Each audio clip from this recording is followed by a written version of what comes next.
The Late Showgram podcast with Jim Richards is on the iHeartRadio app.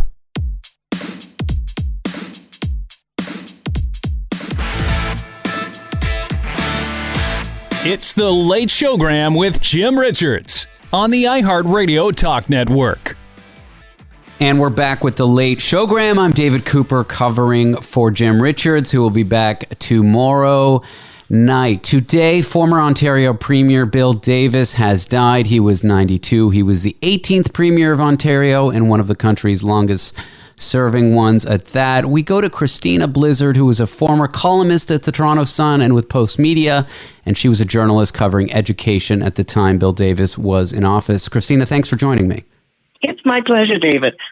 Wow. Yeah, sad day. It is a sad day. Yeah, I was sad to hear the news, even though I've been living in the U.S. for about 10 years. I did, without realizing it, Bill Davis had an effect on me personally, if only in ways in which I would show off to Americans as to why Canada was a better place to live. Why I live in the U.S. now, I don't know. One of the reasons was when he halted construction on the Spadina Expressway. Do you want to start there, maybe? Yeah, this was a very controversial highway that they were going to build from the northwest part of the city to come on right down through, obviously, down Spadina to downtown. And it was very controversial and a lot of, fighting back and forth as to whether it should be built. And, of course, it came through a lot of quite well-to-do neighborhoods, and they really didn't want it there. And that was Bill Davis's first act. When he became premier in 1971, he scrapped plans for the Spadina Expressway.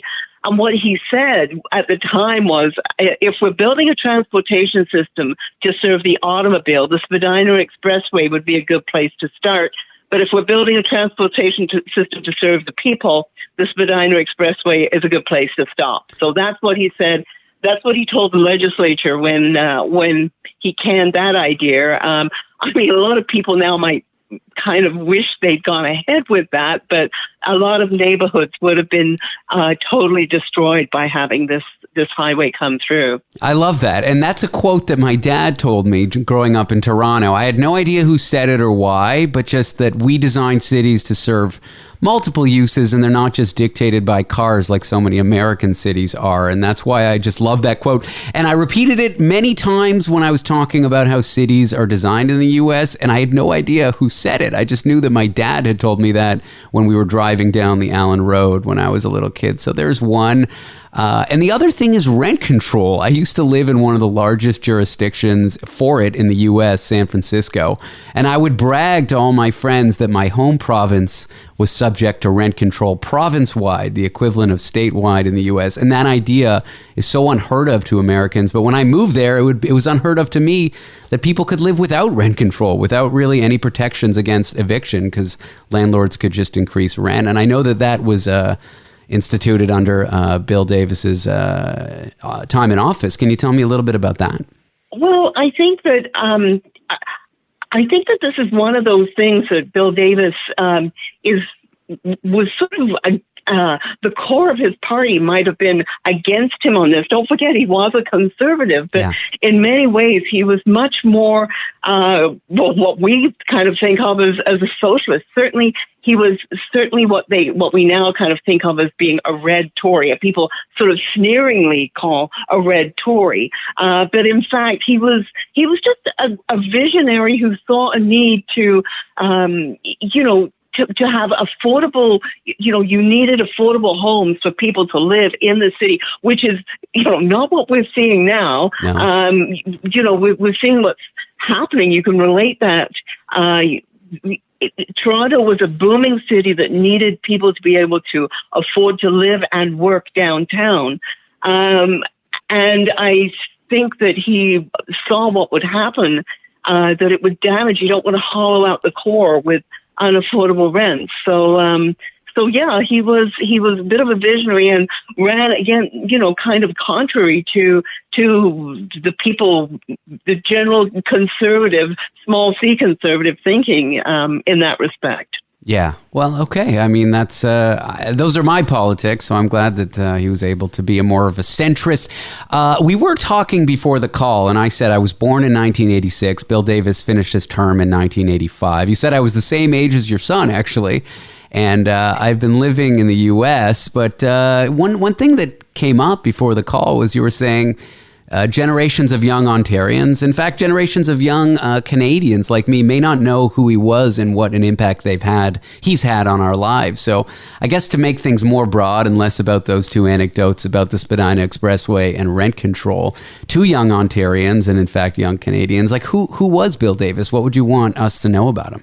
Well, I think for young people such as yourself, if you went to a community college, he introduced the community college program to this province, and he built two new universities. Trent and Brock universities came in. He was responsible for building those two universities. And this is, I mean, when you look at what the community college system has done for this province in providing, people who are trained in, perhaps more technical skills and all. Those skills that a new burgeoning province really needed. He was a visionary in that respect, realized that you needed that, and was responsible for putting that in place. And if you ever take the GO train, that was Bill Davis, who the GO train had been a very small sort of 3-year pilot project, and he built and expanded that GO train. You think what Southern Ontario would be like without the GO train, but not only did that benefit Southern Ontario.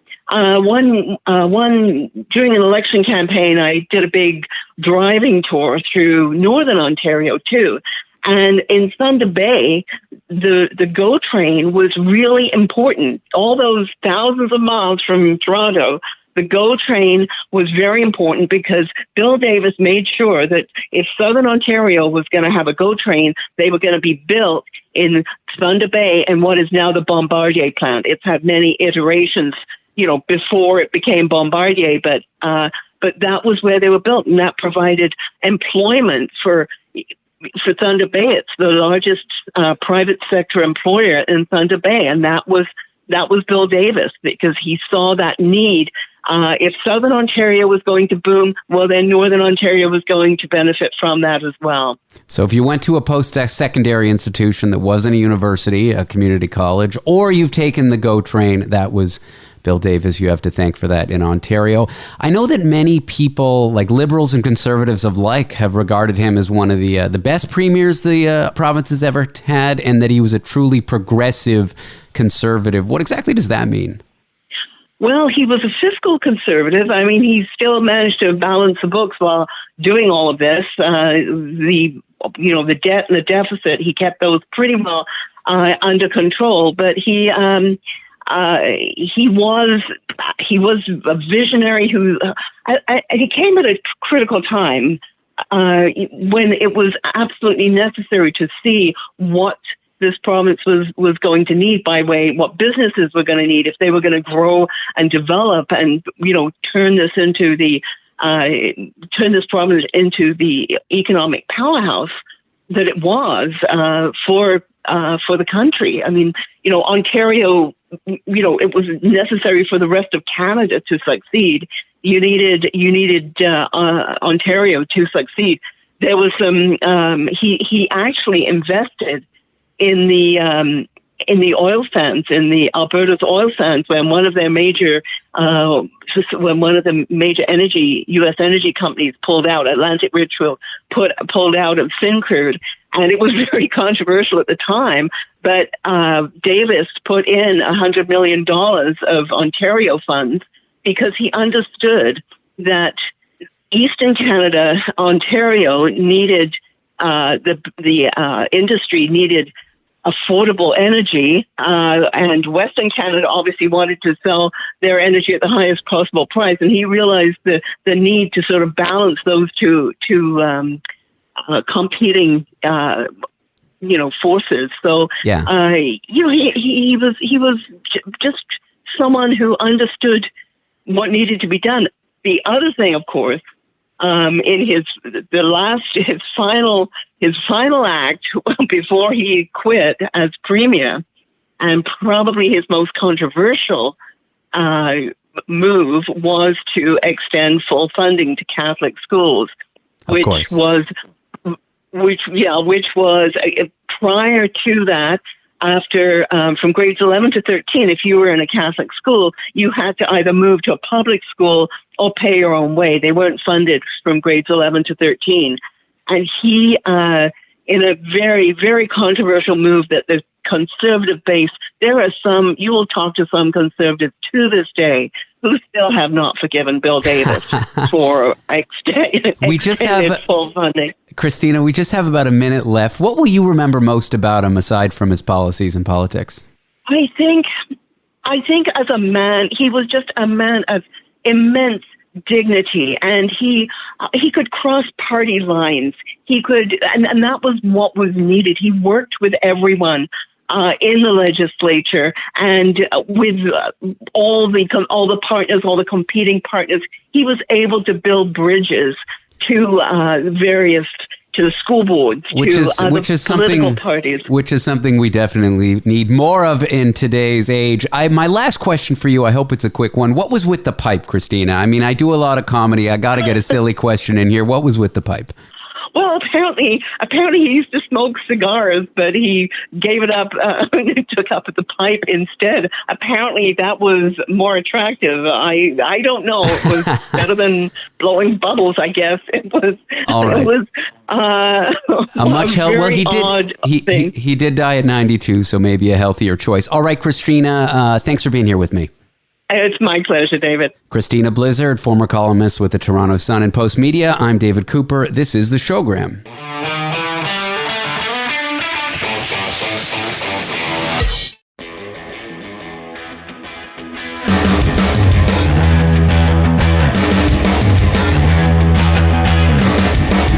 It's The Late Showgram with Jim Richards on the iHeartRadio Talk Network. Jim Richards muses the news. Some good-looking news in there, Jim.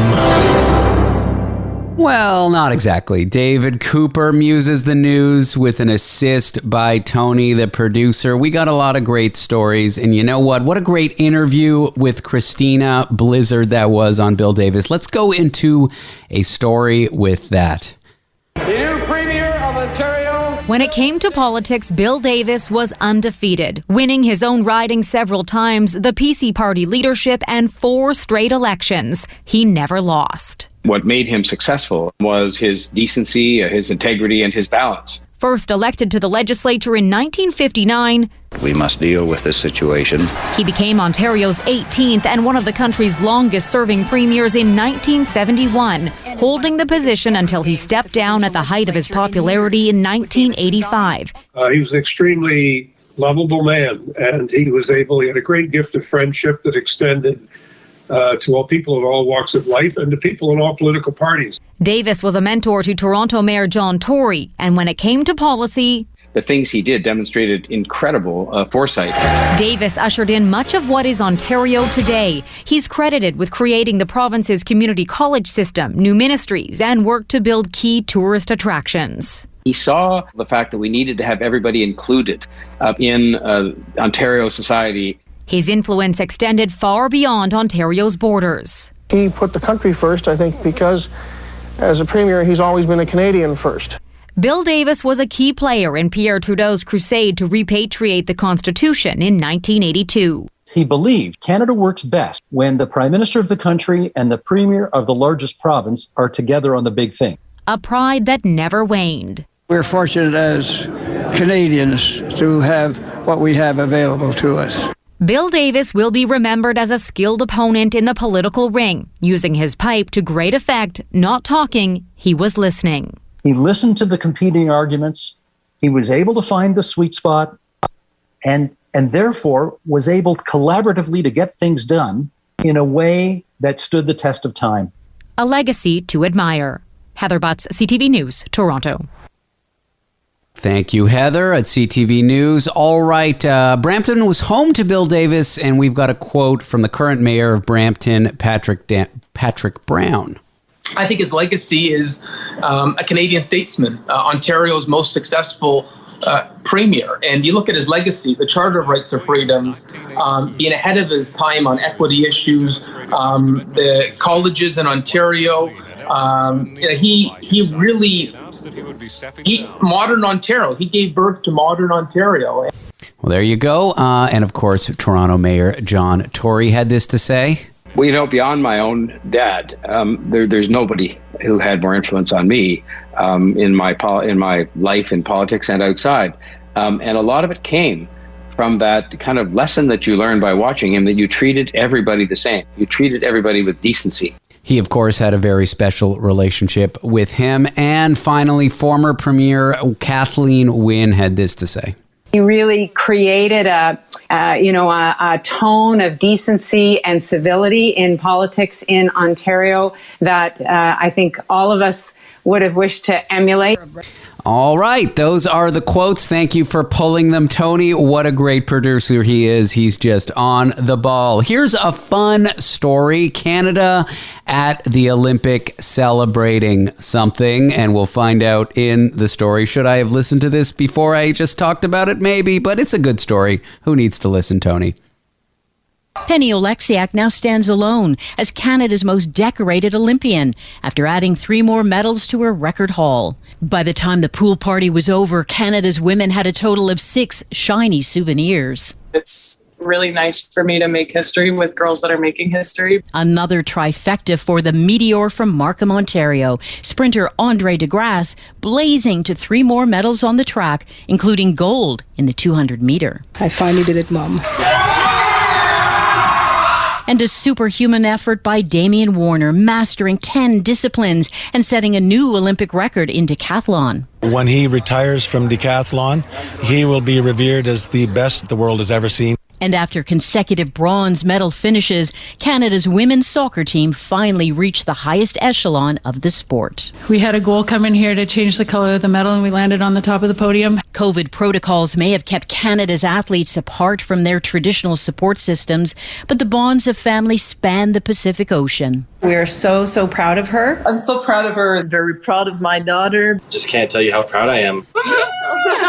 There were moments that thrilled as the women's 8 rowing team crowded the top of the podium to celebrate their gold medal, and moments of heartbreak when Canada's highly ranked beach volleyball duos were bounced out of competition. We're pretty heartbroken. For some of our athletes, like swimmer Summer McIntosh, these games were just the first step on their Olympic journey. We have a 14-year-old on the team, so we'll see what happens. For others, like Canada's bronze medal winning women's softball team, it marked a bittersweet end. Today was the last day that a lot of our players were going to lace up their cleats. Canada's Olympians can now turn their focus from the land of the rising sun to the city of light and an unlimited future. Anything is possible. Anything is possible. I think the sky's the limit with us. After nearly 3 weeks of competition and hundreds of events, a games that some thought would never begin has come to an end. But for a new group of athletes, their Olympic journey to the Paralympic Games is about to start in 2 weeks. All right, Paralympic Games in 2 weeks. Total medals for Canada, 24. We got 7 golds, 6 silvers, 11 bronzes, or bronzes as a word that I just made up. That's a very exciting story. Well done at the Olympics. Now we get to wait, another year, I guess. That's the one benefit of COVID. We only have to wait 1 year until the next Olympics. Tony, are you excited? You're so excited. I'm excited for the Winter Olympics coming up next year. And I imagine luge is your sport? More of a hockey guy here, but yeah, sure. All right, luge and hockey. Okay, both involve blades on ice. All right, this is an exciting story. I think it means I'm going to be coming up to Canada more from New York. So bad news for Canada, but good news for everyone else. Starting Monday, Canada will welcome fully vaccinated Americans into the country without mandatory quarantine for the first time in nearly 17 months. Long overdue, says the owner of this water park business on the Quebec and U.S. border. The best news of the past 2 years. The border represents an important, not percentage of our total attendance at the park. In cottage country, relief. 10 to 15% of our residents up here, seasonal, are that of American citizens, and we're very thankful that they'll be able to come home. 72 hours before entering the country, travelers are required to share some key information through the ArriveCan app or website that includes travel information, a 14-day travel history, a negative COVID-19 test result, and proof of vaccination. Children under the age of 12 must also take a test upon arrival. Now that vaccination rates are high, health experts say the risk of transmission is low. There's obviously a lot of important aspects of having our border open with our closest neighbor. So I think that right now the risk calculus has changed. While in the U.S., where daily case counts are topping 100,000, doctors are less sure. You don't want people to get sick and to get hospitalized and to die. And that is actually happening now. Some wishing border measures were stronger. I wish they would have testing at the border. Rapid tests are easy to get now and easy to do. For Leila Bodansky, less restrictions means more time with family. She's planning to visit them in Montreal for the first time since the pandemic began. The way the rule is now, my son would have to quarantine for 14 days. And as of Monday, he will no longer have to do that. On the contrary, Canadians wanting to cross over into the U.S. by land will still have to wait, as the American border remains closed until August 21st. I love that story. The woman in the background saying, I can travel with my baby, and it's crying. That's hilarious. All right, the border is opened for vaccinated Americans. They will not have to quarantine. Hopefully, they won't bring up the Delta variant. I'm excited about it, and I think a lot of people who are on borders towns that rely on the tourism are probably... I can't talk tonight. Probably excited about that as well. Tony, are you so excited? Actually, we got to go to break. So, Tony, you don't get to say what you are. Actually, Tony, are you excited? I'm excited. Okay, there you have it. Our producer, Tony, is very excited. That was my rendition of Muse the News. Coming up next, a comedian, Dan Lindley, joins me. And that's what we got going on. I'm David Cooper. This is The Showgram.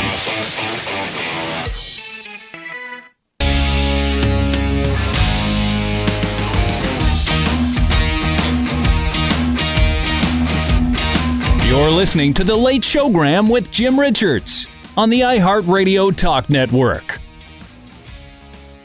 That you are, and that I am not. I'm David Cooper, covering for Jim. He will be back tomorrow night. He is busy competing in a Canadian water skipping championship. You know, when snowmobiles do watercross across a lake. Let's wish him good luck. My guest now is a friend of mine. He is handsome. He's a father, a grandfather, a granddaughter, and so many things. A comedian in San Francisco. Dan Lindley, thanks for being here on the Showgram with me. Hi, David. I have one sock on.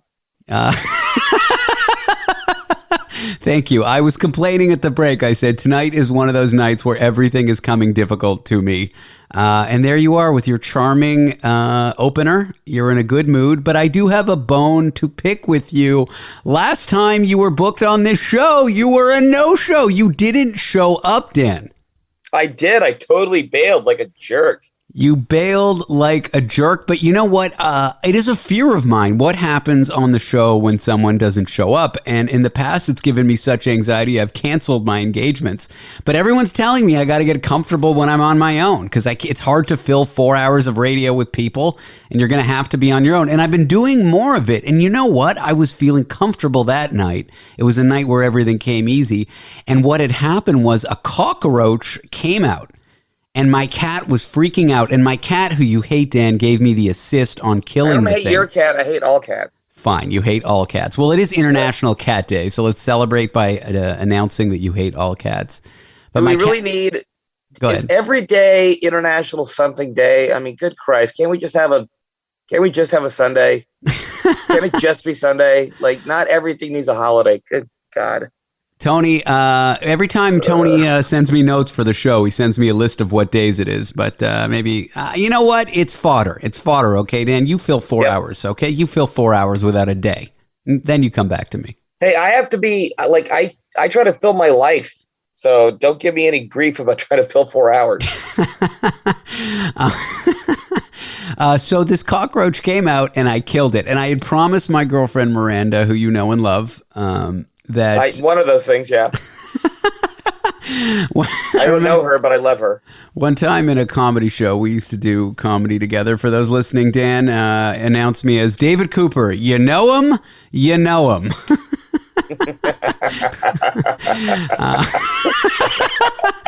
Oh, you're killing me. Anyway, I promised Miranda that I would call an exterminator the next cockroach I saw, and so I smushed it.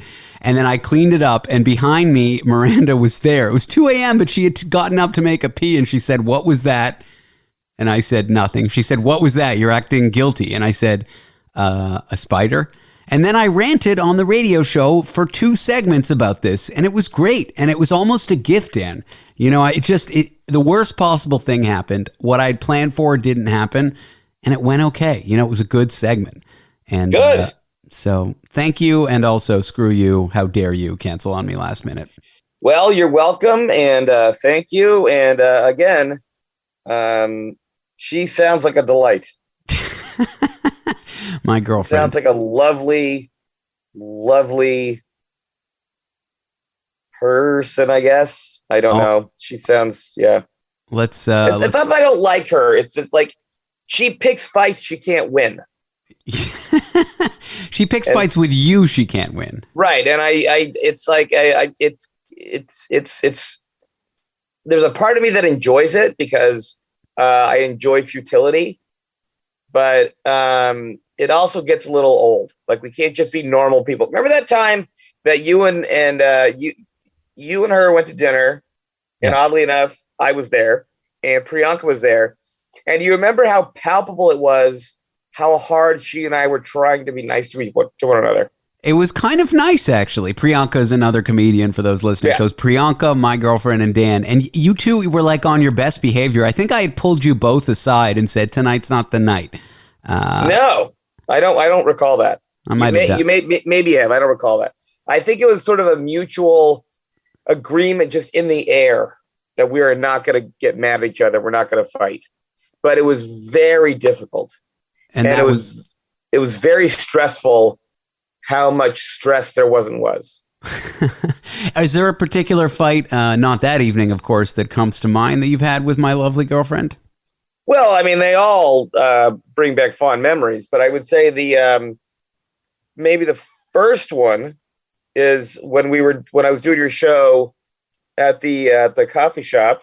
Not a coffee shop. It's not a coffee shop. Cafe. The ceilings are way too high to be a coffee shop, but the coffee place. And that woman walked by, and I said, "Wow, she's pretty." Or I said, "Wow, you're pretty." And then you called me out for being a pile objectifying a street woman. Objectifying a woman. A woman of the night. Well, that's a hooker, but I don't think most hookers don't wear yoga pants, so I don't think she's a hooker. Some do. I mean, the ones doing really well do, but that's true. You know, that's more of a call girl kind of thing. Yeah. High class. So she called up, and then you guys bullied me for 4.5 hours. But that's the first time I really remember us really going at it. I'm sure it happened 25 times previous to that, but that's the one that really stands out as the establishment of our dislike of one another. Now, would you do it all again if a woman was walking by you through a glass window at a coffee shop? Would you say she's pretty? Yes. Okay. Well, you're a man of principles. Yeah, I mean, I'm not going to attack her, I'm not going to say what I was going to say because it's going to make me look really bad. But I don't care. I'll say it. When I said that, she was walking my direction, and when I said, "Wow, you're pretty," she did smile, like a big grin. She didn't feel threatened. She enjoyed it. And I didn't say it in a threatening way. I said, I just noticed something like a noun that was pretty. And I said, "Wow, you're pretty." I mean, it could have been a flower. It could have been a really nice boat. But it just happened to be a woman. And I said, "Wow, you're pretty." And I don't see how that's offensive. And if that makes me an old, unwoke pile of bullcrap, then, that's what I am. I don't care. Thank you with the bullcrap. That's a briefing to an earlier time during the break when our producer, Tony, briefed Daniel on what proper radio decorum. And if you have an opinion on whether it's okay to call a woman pretty through a pane of glass and then she turns around and smiles at you, call us at 1-855-633-1010. That's 1-855-633-1010. Dan, what have you been up to? How you been? Are you dating? What's going on? What's on your mind? I am not dating. I ran into an ex-girlfriend a couple of days ago, and she touched my knee. Wow. So we're probably going to start dating again. Does knee touching lead to coitus for you? Is that what happens? There's a kind of touch.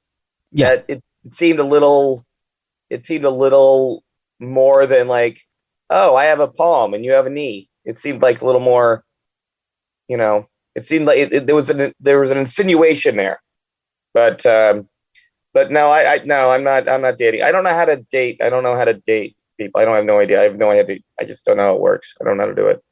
And yet, do you want to die alone? Is that a desire of yours? Well, I don't want to. But I'm going to, but I don't want to. Well, there you have it. Well, I'm trying to think what we could cover in this last minute that we have, Daniel. And we have a minute? We'll go to break. You'll come back. Oh, I see. Okay. We got a show.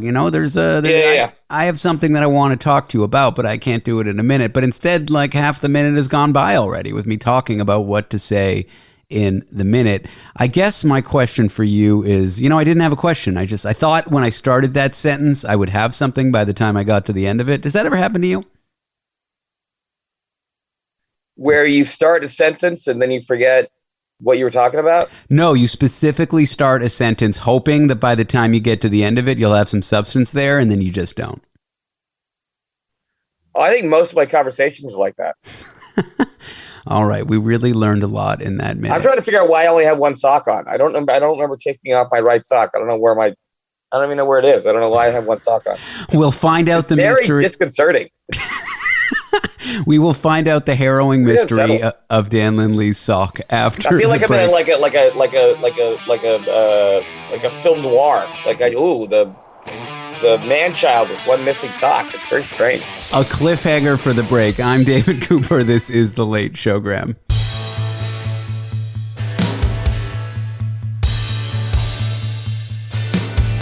You're listening to The Late Showgram with Jim Richards on the iHeartRadio Talk Network. You are. It is the sound of generic adult soft rock and roll guitar music that introduces every segment, and it is great music. We are here. I am David Cooper covering for Jim. He'll be back tomorrow night. My guest tonight, a very funny comedian and a friend of mine in San Francisco, Dan Lindley. Thanks for being here. Well, continuing to be here. Thank you for not canceling me for the next 10 minutes. I will not cancel you for the next 10 minutes. So were you away recently? You went up north to kind of a remote area, a rural area, if you will? That's a great question, David. I was up north. I was in the North Bay of San Francisco 2 weekends ago, visiting some mutual friends of ours. And it was very pleasant and quiet and serene and awful because it's just they have such a beautiful house and they live kind of on a farm and they've got tomato plants and it's so quiet you can hear the tomatoes growing. That's so smug having tomatoes, don't you think? No, I like it because they're young and they're just learning about vegetables, So I don't really see it as smug. Is that a phase that all young people go through, the vegetable learning phase? I think millennials go through a vegetable phase, Like we discover agriculture like we're discovering it for humanity for the first time? Yeah. And then you hold it against people who don't understand it, how millennials do. It's a very woke kind of thing. So they have a beautiful place, and I was up there for a couple of days. I had a great time, super fun. Did you have any new experiences, Daniel? Well, funnily enough, David, that's a fantastic question. I suggested to the female friend of the two friends that we get pedicures because apparently I'm homosexual. I don't know. I mean, Oh man, you're killing it tonight. Go on. We had nothing going on. We had nothing to do. I mean, I love hanging out with them. They're two of my favorite people, and they're really fun. But like, I was having a lot of issues with going through socks very quickly at a very quick rate because what was causing this? Your job. And I've known you to have terrible state of athlete's foot, sort of like a permanent fungus down there. It is not great. It's more of a condition, actually. Like my toenails are, it's kind of it's like they're Godzilla-like. They're not great. So you elected to have a pedicure with an active fungal infection on your feet? It gets to a point where something gets out of your control. You need a professional Asian's help. Oh God. So I suggested, she and I get pedicures. Yeah. And the husband, he didn't want to. I mean, I didn't want to, but it seemed like I can't do that. I have actually broken toenail clippers. Like they broke it in my hand. So I'm like, I'm an amateur at this. I need a professional Vietnamese woman's help with this. So okay, so you subjected this poor woman to your feet is what happened. And then my friend, she was like, yeah, let's get him. And then it came down to the moment, and she's like, "Do you want to do this?" And I'm like, "No." And she's like, "Well, let's not do it." And I'm like, "Well, but I need to though. This is like flossing. Like I don't want to do this, but I really need to because I'm going through hundreds of dollars in socks. Like I need to get these things figured. I need to get these things trimmed. I need to get these things settled down a little bit." So, and she and I talked about this for like half an hour. Okay. And I really didn't want it because I've had pedicures before and I hate them. I can't stand them. I don't like being tended to. I don't like my body being touched. I don't like laying down or sitting down and being tended to. I can't stand that feeling because I know I should enjoy it, but I don't. And then there's a lot of pressure. And then I've never had a pedicure where I didn't say, "Oh my God," at some point because none of them are really good at it. Now, when when this woman assessed your feet, did she decided to do it anyway? She did have to pull out. She did have to go to the back of the shop and get a larger size pair of clippers. Oh God! Like she was like trimming a hedge. Like it was. But was she fussed? Like was she phased? Was she upset? Or she's like, "Oh, I've seen everything." No, I mean, anytime I get a pedicure, I just immediately apologize. I'm like, "I'm very sorry for what you're going to go through right now. It's technically, I guess it's my fault, but it's my job. Like my job creates these toenail issues. My feet are sweaty all the time because I'm on my feet and running around and stuff. So I apologize in advance." And then she completely ignored me, like they all do. And it was very uncomfortable. And I was looking over at my friend, our friend, who you know, and she was totally like zoned out, eyes closed. I'm like squeezing the armrest. I'm freaking out. I'm so stressed out because I know like it's so uncomfortable and I know she's going to hurt me. And she did. She went into the quick of my toe way too much a couple of times. Maybe not intentional. Maybe I don't know. It was punitive. It did seem a little punitive. Like she's got all the control. I can't kick her in the face. So it did seem like, she was punishing me for having poor toe hygiene. So you've got medically noteworthy toes, is my understanding. I went through a toenail fungus study in 2006. And so what you just walking on the street and you see on a street post, "Got toenail fungus real bad," and then pull the tab for the number? Like, how do you get into a toenail fungus study? A friend of mine saw an advertisement online and sent me the link. So that requires a friend who is aware of your ailment, or do most friends know about this ailment?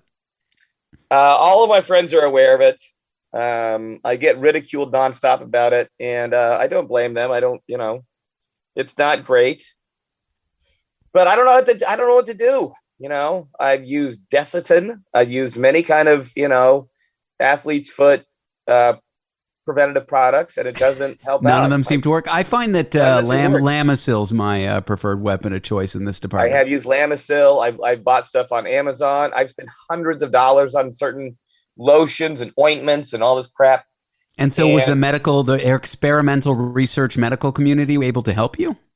Yes, I had to take a gigantic pill I think it was once. I mean, this pill was like a bullet. Like it was. You clearly really were big. not part of the control group.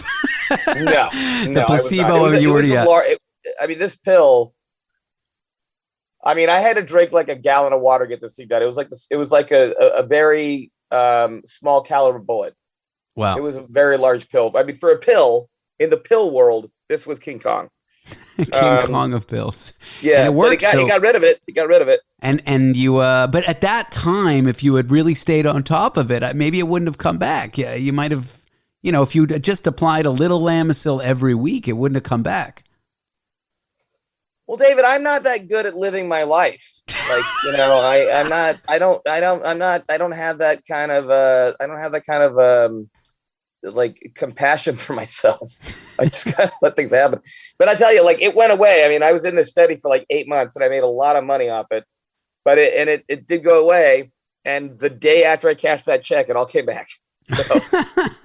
Your fungus money. All right. Well, if you ever have a radio show, you should call it Dan Lindley. I'm just not that good at living my life. Dan Lindley is a comedian in San Francisco. He's got a podcast that he does not update, but it is very funny. It's on iTunes. You can research it or just search it rather. It's called Baby Sheriffs. Look him up online, Dan Lindley.